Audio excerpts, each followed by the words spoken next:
요한복음 19장 28절부터 해서 42절까지 말씀. 그 후에 예수께서 모든 일이 이미 이루어진 줄 아시고 성경을 응하게 하려 하사 이르시되 내가 목마르다 하시니 거기 신 포도주가 가득히 담긴 그릇이 있는지라. 사람들의 신 포도주를 적신 해면을 우슬초에 매어 예수의 입에 대니 예수께서 신 포도주를 받으신 후에 이르시되 다 이루었다 하시고 머리를 숙이니 영혼이 떠나가시니라.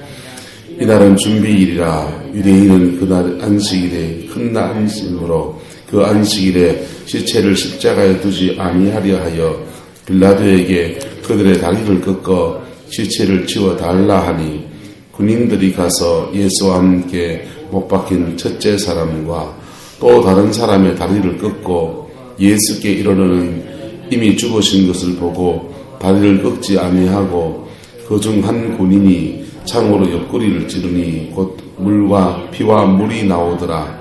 이를 본 자가 증언하였으니 그 증언이 참이라. 그가 자기의 말하는 것이 참인 줄 알고 너희로 믿게 하려 함이니라. 이 일이 일어난 것은 그 뼈가 하나도 꺾이지 아니하리라 한 성경을 응하게 하려 함이라. 또 다른 성경에 그들이 그 찌른 자를 보리라 하였느니라. 아리마대 사람 요셉은 예수의 제자나 유대인이 두려워 그것을 숨기니 이 일 후에 빌라도에게 예수의 시체를 가져가기를 고하매 빌라도가 허락하는지라. 이에 가서 예수의 시체를 가져가니라. 일찍이 예수께 밤에 찾아왔던 니고데모도 모략과 침향 섞은 것을 100리터쯤 가지고 온지라. 이에 예수의 시체를 가져다가 유대인의 장례법대로 그 향품과 함께 세마포로 쌌더라. 예수께서 십자가에 못 박히신 곳에 동산이 있고 동산 안에 아직 사람을 장사한 일이 없는 새 무덤이 있는지라. 이날은 유대인의 준비일이요 또 무덤이 가까운 고로 예수를 거기 두니라. 아멘. 예수님께서 십자가에서 못 박히셨습니다. 그리고 완전한 죽임을 당하셨습니다. 보면은 성경에 보시면 34절에 보세요. 그 중 한 군인이 창으로 머리를 찔렀다고요? 옆구리를 찌르니 그 뭐가 나왔다고 합니까? 피와 물이 나왔더라 했어요. 피와 물이 나왔더라. 여러분 창으로 이렇게 폭 찌르면 뭐가 나와야 돼요? 피가 나와야 되잖아요.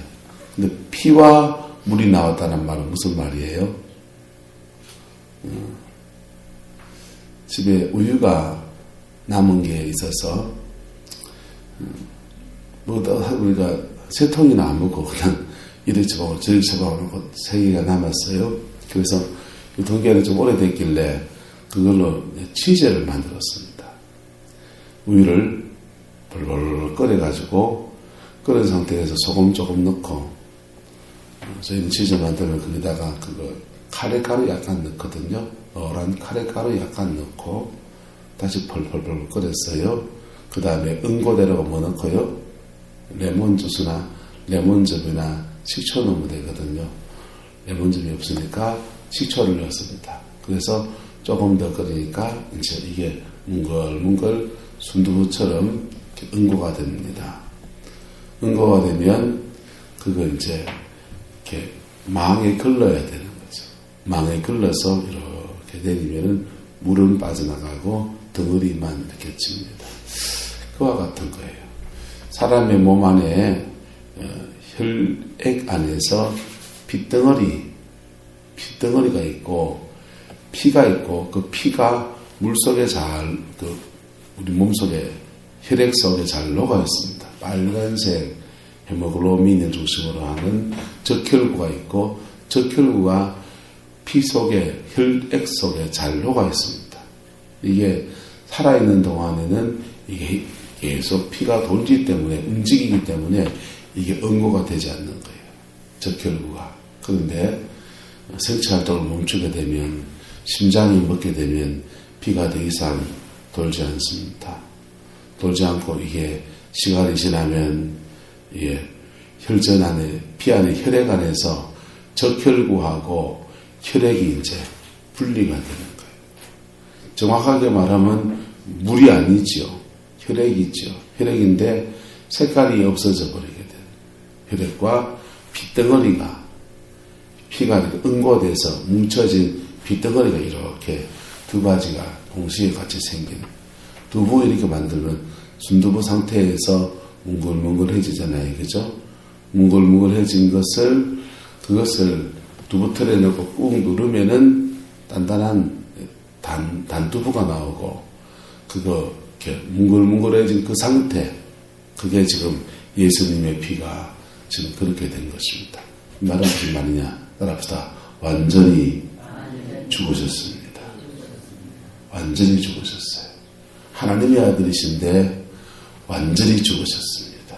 근데 이분의 죽음은 한순간 한 사람의 죽음도 아니고, 하나님의 아들이 그냥 왔다가 죽은 것도 아니고, 우리와 깊은 관계가 있다는 것입니다. 할렐루야.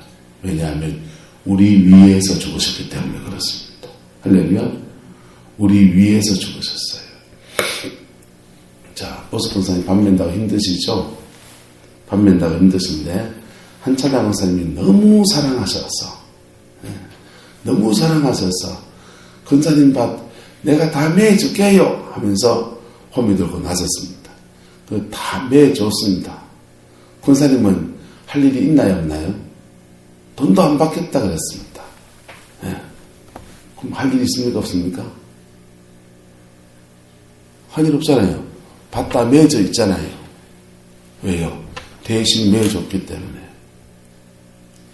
예수님이 우리가 져야 될 십자가를 대신 짊어지신 겁니다. 할렐루야. 우리의 죄를 대신 짊어진 겁니다. 우리의 죽음을 대신 죽으신 겁니다. 우리의 고통을 대신 당하신 겁니다. 우리가 받아야 될 채찍을 대신 받으신 겁니다. 예. 우리가 빨갛벗김 당하고 십자가에서 9시간 동안 매달려 있어야 될 그 고통을 대신 다 겪으신 겁니다. 그리고 완전히 죽으셨습니다. 완전히 다 당하셨습니다. 그리고는 30절에 돌아가시기 직전에 이렇게 말합니다. 다 뭐였다고요? 이루었다. 다 이루었다 하셨어요. 이 다 이루었다란 말은 가계에 쓰는 경제 용어예요. 경제. 따라합시다. 다 갚았다. 다 갚았다는 거예요. 식당 가서 밥 먹으러 갔습니다. 밥 먹으러 가서 오남선 지사님하고 오수 군사님하고 저하고 이영영 고사님하고 같이 우르르 가가지고 짜장면 집에 갔습니다. 짜장면 맛있게 먹었습니다. 오수 군사님 내려고 내가 낼게 이렇게 했는데 오남선 지사님 내가 냈구만 하면서 확 가서 내버렸습니다. 이영영 고사님 또 돈 낼 필요가 있나요, 없나요? 주님이 다 지불하셨다라고 하셨습니다. 저와 여러분의 죄에 대해서 예수님이 다 지불하셨다고 했습니다. 할렐루야. 다 지불하셨다고 했습니다. 우리가 받아야 될 상처, 우리가 받아야 될 죄에 대한 형벌 몽땅 다 지불하셨다고 했습니다. 그래서 십자가 안에만 들어가면 죄책이 다 사라져 버리는 거예요. 죄책이 다 사라지니까 우리의 죄나 상처나 성품의 연약함들 때문에, 우리 옛사람들 때문에, 거듭나지 못한 옛사람들 때문에 우리 속에 들어와서 역사하는 악한 영들이, 질병의 권세가 역사할 수가 없는 거예요. 십자가 속에 들어간 사람은 원칙적으로. 그래서 보혈 앞에 깊이 회개하면 이게 풀리나요, 안 풀리나요? 풀리는 겁니다. 옆 사람 물어봅시다. 풀렸습니까? 근데 풀렸습니까? 근데 왜 안 풀리는데요? 주님이 여러분 죄 때문에 다 죽으셨는데요. 여러분의 질병 때문에 다 죽으셨는데요. 고린도후서 8장은 그가 가난해지심으로 너희로 부자가 되게 하람이라 그랬거든요. 부자 되게 하려고 그분은 가난뱅이가 되셨는데요. 옷 한 벌까지 다 뺏기고 그렇게 당하셨는데 왜 부자가 못 되셨는데요? 왜 질병의 고통을 겪으시는데요? 왜 인생 안 풀려서 고통 가운데서 아야 하시는데요? 왜 그러냐? 첫 번째는 십자가 앞에 똑바로 안 서서 그렇습니다. 내 모습 이대로 예수님의 십자가 앞에 똑바로 나가야 합니다. 할렐루야. 십자가 앞에 똑바로 서야 합니다. 십자가 앞에 똑바로 서는 게 우리가 뭘 가지고 있으면 잘 안 되고 우리가 뭘 좀 알고 있으면 잘 안 되니까 그래서 주님은 십자가 사람들 지나갈 때 많은 사람이 낮아짐의 시간을 지나가요. 낮아짐의 시간. 마치 예수님처럼 상처받아보고 마치 예수님처럼 돈도 없어보고 마치 십자가에 달린 예수님처럼 수치와 모욕도 당해보고 그 속에서 예수님도 이랬구나 하면서 그 십자가에 달린 예수와 예수님과 그분도 천둥벌거숭이처럼 달려계시고 나도 천둥벌거숭이처럼 빨가벗긴 인생이 되어버리는 거예요. 그 속에서 눈을 들어 예수 바라볼 수 있는 안목이 열리는 겁니다. 할렐루야. 그런 처지에 있는 사람들이 천국에 먼저 들어간다 그랬잖아요. 예수님이 바리새인들 보고 너희들보다 세리와 창녀들이 하나님 나라에 먼저 들어갈 거다. 바리새인 너희보다 목사인 너희보다 권사인 너희보다 구름포 다방내지들이 천국에 먼저 들어갈 수 있다는 것이죠. 여러분의 삶에 하나님이 주는 십자가를 통해 주는 놀라운 그 은혜가 부어지기를 축복합니다. 그래서 십자가 앞에 똑바로 서야 돼요. 예수님의 십자가 앞에 똑바로 서야 돼요. 똑바로 서면 보혈의 피 안에서 우리의 죄가 다 씻겨지고 새로운 역사들이 벌어지게 됩니다. 제게 영적인 지도를 해주신 장우성 목사님이세요. 장우성 목사님이 예수 믿고 방언 받고 방언 통역까지 받고 하나님의 은혜를 믿고 보니까 하나님이 살아계신 거예요. 하나님이 살아계신데 우리 가정은 왜 이 모양 이 꼴하는가 그 생각이 들어가지고 11월달쯤 겨울에 아버지 소유리 된 포천에 있는 산이 하나 있는데 그 산에 입산한 겁니다. 텐트 하나 치고 침낭 하나 들고 그 산에 입산해서 겨울을 꼬박 그 산에서 기도만 하는 거예요. 기도만 하고 십자가 앞에 자기 인생을 세우는 그런 시간을 가져드렸습니다. 그렇게 자기는 산속에서 기도하고 그때는 핸드폰도 없고 있어도 안 터지는 시대는 되겠죠. 아무 일이 없어서 그냥 6개월 동안 열심히 기도만 하고 기도했더니 온갖 영적 전쟁을 다 하고 별일이 다 일어납니다.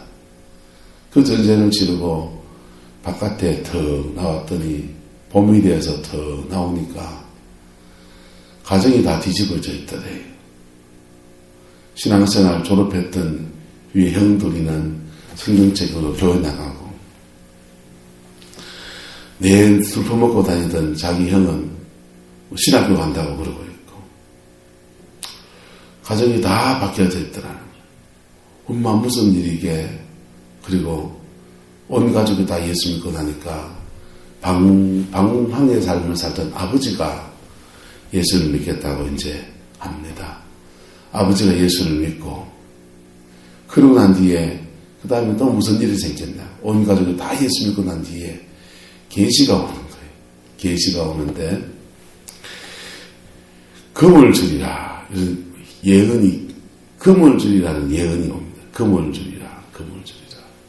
그래가지고 금을 준다니까 어디가 금이 나노 이래가지고는요.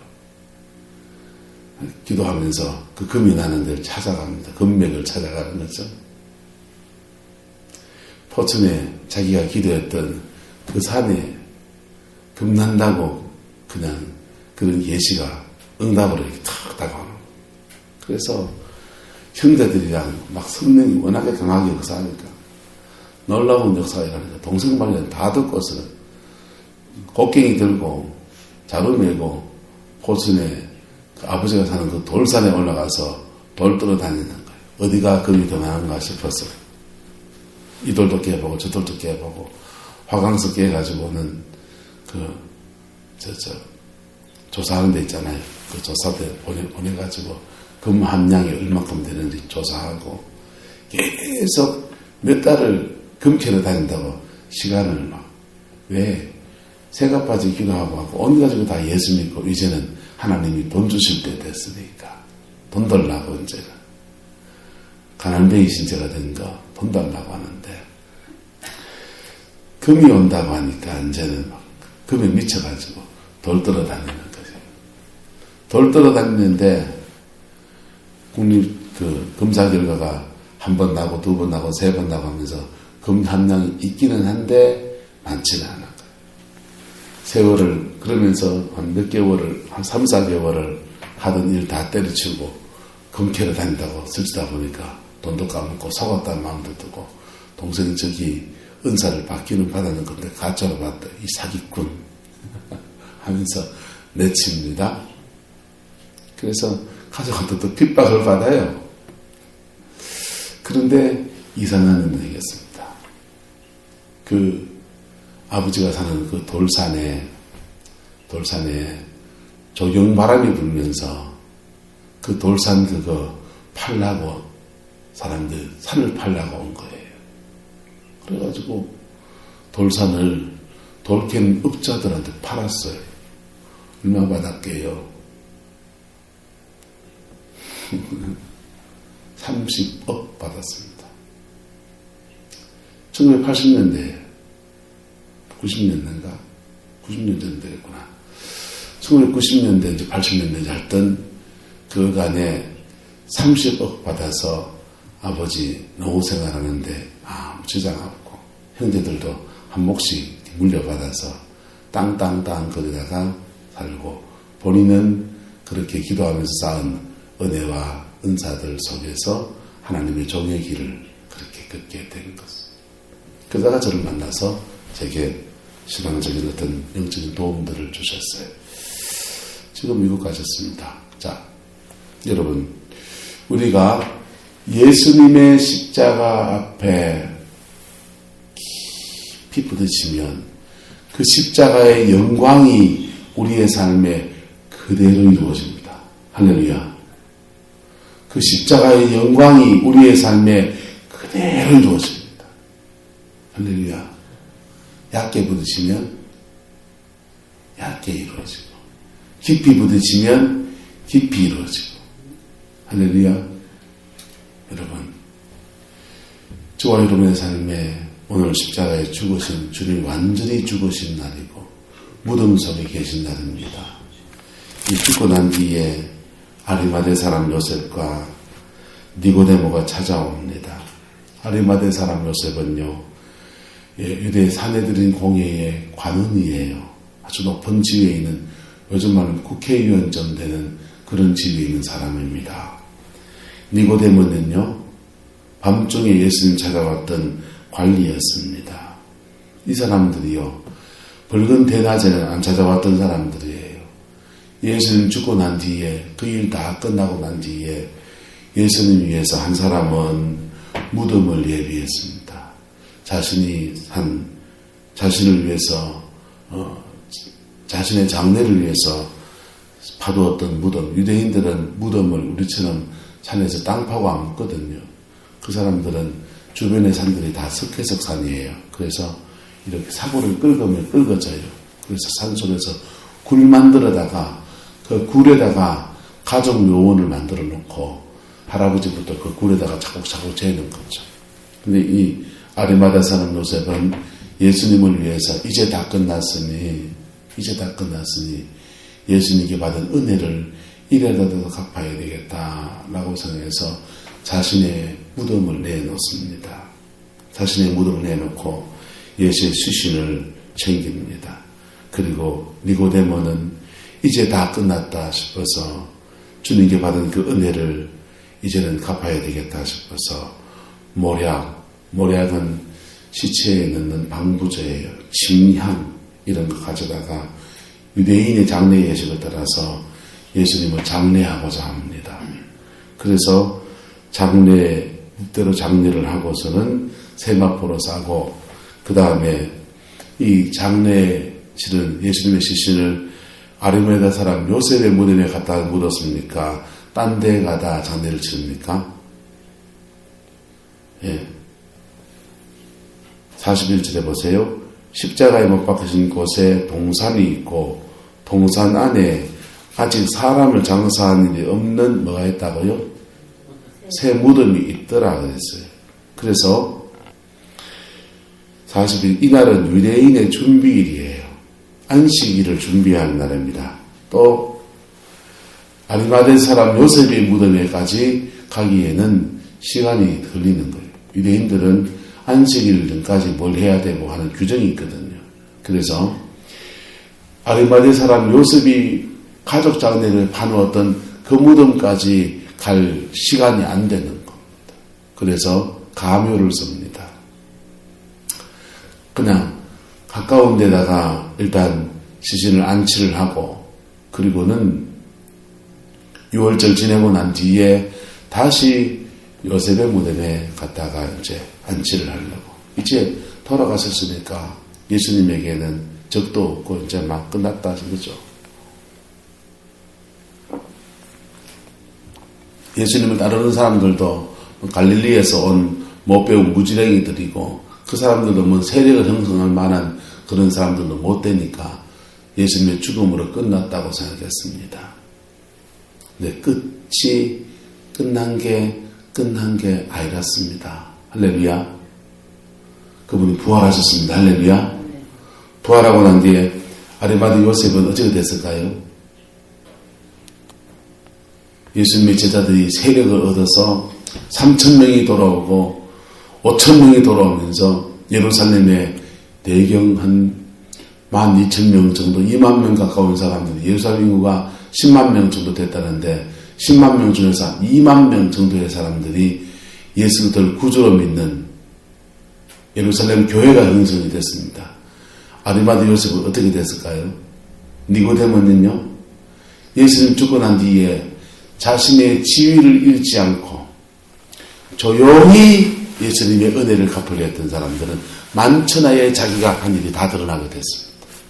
아마도 아리마대 요셉은 자신의 그 유대의 관원이라고 하는 그 지위에서 쫓겨났을 수도 있습니다. 사내들인 공의에서 쫓겨났을 수도 있습니다. 니고데모는요, 니고데모대로 예수님 조용히 밤중에 와서 예수님이 교훈을 받은 것들을 받고 그 은혜를 입은 것들을 그냥 이렇게라도 조용히 침향 몇 건이나 유향 몇 건이나 모략 몇 건을 갖다 드려서 장례를 드려드린 걸로 예를 표하는 것으로 그냥 끝을 내려고 하고 나의 지위를 잃지 않으리라 라고 생각했을지 모르겠습니다. 근데요, 그분이 부활하셨다니까요. 부활하기는 했는데 부활하신 주님이 예루살렘을 뒤집어주면 좋겠는데 뒤집어줬으면은 야, 네가 날 위해서 그렇게 수고를 하다니 고맙다. 한 달에 두둑하게 챙겨줬구만. 이러면 좋겠는데 부활하신 주님이요, 대제사장에 나타나지 않았습니다. 빌라도에게 나타나지 않았습니다. 빌라도 안 만나줍니다. 대제사장 안 만나줍니다. 아무도 안 만나주지 않고 만나준 사람들은 자신을 믿는 자들만 만나주십니다. 그래서 부활을 500명이 경험하고 수많은 사람들이 부활을 경험하지만은 힘 있는 사람들은 부활을 경험하지도 못해요. 니고데모도 부활하신 주님이 들고 일어나서 놀랍게 만나주셨다, 역사하셨다, 그리고 성철하셨다, 그 소리 하는 속에 아마 참여했을지도 모르겠고 못 참여했을지도 모릅니다. 그런데 그 예수님 죽고 난 뒤에 무덤에 장례 치는 사람 누구? 그놈 누구야? 예수님 장례 치고 난 뒤에 모략 갖다 바친 그놈 누구야? 예수님한테 복수 못하니까 누구한테 해야 돼요? 아마 니고데모도 굉장한 관직에서 쫓겨나는 어려움의 시간을 지나갔을지 몰라요. 근데 그것이 만약 그랬다면 이것이 그들이 예수의 깊은 은혜를 입는 진짜 예수를 만나는 부활하신 주님 앞에 십자가 앞에 똑바로 서는 기회가 될 줄 믿습니다. 할렐루야. 여러분, 여러분의 삶의 자리가 지금 녹록지가 않습니까? 십자가의 주님과 눈높이를 딱 맞출 수 있는 바로 그때입니다. 십자가에 못 박히셔서 우리 죄 위에서 목숨을 주신 주님과 눈을 딱 맞출 수 있는 그때입니다. 왜? 예수님이 나나 비슷하니까. 예수님 처지나 내 처지나 비슷하니까. 주님도 아픔을 당하셨네요. 나도 아픈데. 주님도 저렇게 형벌을 받았었네요. 나도 형벌 가운데 있는데. 여러분, 무덤 속에 주님이 여러분의 모습이 되기를 바랍니다. 그 속에서 여러분의 모습을 볼 수 있기를 바랍니다. 그리고 그 십자가 앞에 정직하게 나가십시오. 그러면 부활하신 주님이 여러분 속에 쑥 들어오십니다. 부활하신 주님이 여러분 삶에 권능으로 임하십니다. 할렐루야. 뭘 많이 가졌습니까? 뭘 많이 가진 것 속에 주님 앞에 똑바로 서십시오. 안 그러면 하나님이 한 바퀴 불어버립니다. 아리마데요셉과 니고데모 그 다 가지고 훅 불어버려서 아주 절박한 처지에서 주의 십자가 앞에 똑바로 서게 하듯이 주님은 역사를 주관하시는 분이어서 능히 그렇게 할 수 있는 분이십니다. 왜? 우리 영혼이 더 소중하니까. 할렐루야. 오늘 주님 십자가의 무덤 속에 계신 날입니다. 이 주님의 사랑이, 이 주님의 은혜가 저와 여러분의 것이 되기를 예수님의 이름으로 축복합니다. 기도합시다. 사랑과 은혜가 많으신 아버지 하나님, 주님의 십자가, 그 십자가 앞에도 벌었습니다. 그 십자가 앞에도 벌었습니다. 완전히 죽으셔서 하나님의 아들이신데 완전히 죽으셔서 우리의 죽음을 대신 죽으신 주님의 십자가 앞에 똑바로 섭니다. 예수 안에서 나 죽었고 예수 안에서 나는 살아서 예수와 함께 살아가는 믿음의 삶이 될 수 있게 하나님 오늘 이 하루 축복하여 주시옵소서. 부활의 주님이 우리와 함께해 주시옵소서. 주께서 함께해 주시길 원합니다. 예수님의 이름으로 축복하며 기도드리옵나이다. 아멘.